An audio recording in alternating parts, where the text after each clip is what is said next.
Welcome to The Explainer, where we turn data into a story. And today, we've got something really powerful. We're going to take a de-identified medical record from a hospital stay that started back in October 2022. And using only the data, the notes, the numbers, we're going to reconstruct the entire journey, from the very brink of death all the way to recovery. Okay, let's get into it. So this is it. This is where our story begins, October 19th, 2022. It all starts with these two words entered into a patient's chart: septic shock. And folks, that isn't just a bad infection. That is a 5-alarm fire for the human body. It's a code red, a sign that the body's systems are starting to fail. You know, the word shock can feel a little abstract, but the numbers from day one, they tell a very, very clear story. The lab work painted this picture of a body completely overwhelmed and under a massive attack. First up, the patient's white blood cell count. We're looking at 23.4. Now, to put that in perspective, a normal count is somewhere under 11, so this is more than double the absolute upper limit. It's the biological equivalent of every single alarm bell in a building ringing at once. At the exact same time, this number pops up in the chart, a creatinine level of 1.33. That's a huge red flag. It tells doctors that the kidneys, the body's essential filtering system, were already failing under all the strain. It was officially noted as an acute kidney injury. The body was losing this fight. And here's what's so terrifying about septic shock, and what this definition really drives home. The biggest enemy isn't just the infection itself, it's the body's own immune system going completely haywire. It's basically a friendly fire situation on a massive scale, where your own defenses start causing widespread damage to your vital organs. So, with data like that confirming a life-and-death crisis, the medical team just springs into action.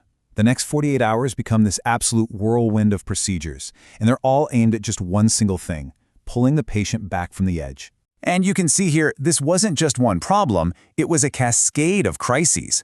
The initial infection leads to emergency surgery, but the body is so swollen that a routine procedure, placing a bladder catheter, becomes impossible. Then the lungs fail, which means emergency intubation. All of this culminates in the second surgery that night, just to manage a basic bodily function. It's just one crisis after another. And even after all of that, the battle was so far from over. This note from an anesthesiologist on October 20th says it all. The patient's blood pressure was so dangerously low, they needed a continuous IV drip of these powerful drugs called vasopressors. They literally have to use medication to artificially squeeze the blood vessels, just to force blood to the brain and the heart, just to keep them alive. Getting the patient stable, well, that was just round one. The next 2 weeks would become this prolonged, day-by-day fight for actual survival. This bar chart really shows you just how long and tough that fight was.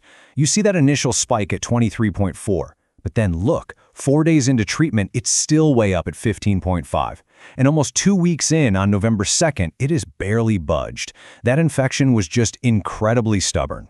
And then you see this note from a progress report on October 24th, and what it reveals is a new, really scary complication: encephalopathy.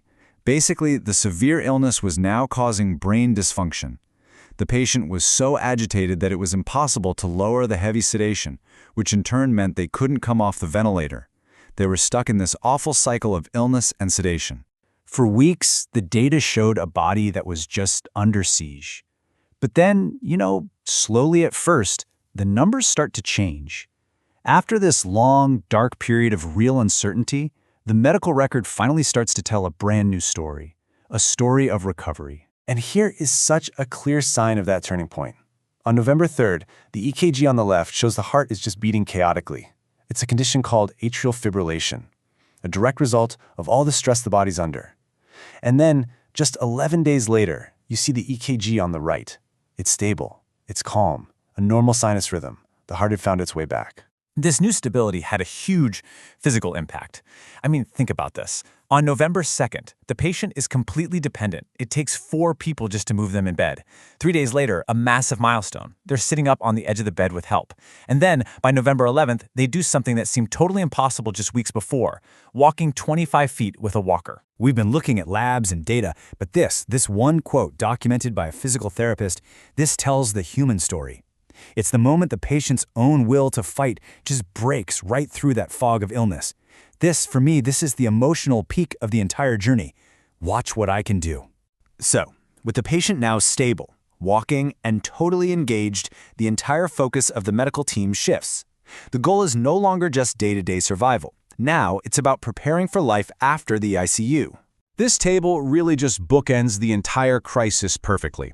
That white blood cell count that was dangerously high at 23.4, now a normal 7.0. The creatinine that signaled kidney failure, back to a healthy 0.84. Everything critical is resolved. The war inside the body had been won. But leaving the hospital, that's not the end of the story. This discharge plan shows just how much care is still needed. Stopping powerful ICU drugs, starting new ones, managing complex lines and wounds, and maybe most telling of all, that recommendation for a stay at an inpatient rehabilitation facility.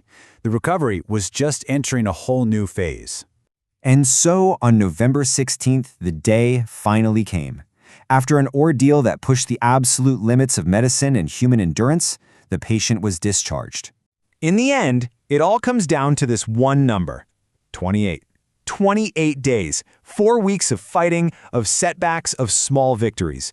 28 days that represent an entire chapter of a life, all documented in thousands of data points within a medical chart. This whole story is just such a powerful reminder that behind every lab result, every doctor's note, and every procedure code, there's a human being. There's a story of incredible fragility, but also of resilience, of the dedication of an entire care team, and of that unbreakable will to survive. It really makes you think, doesn't it?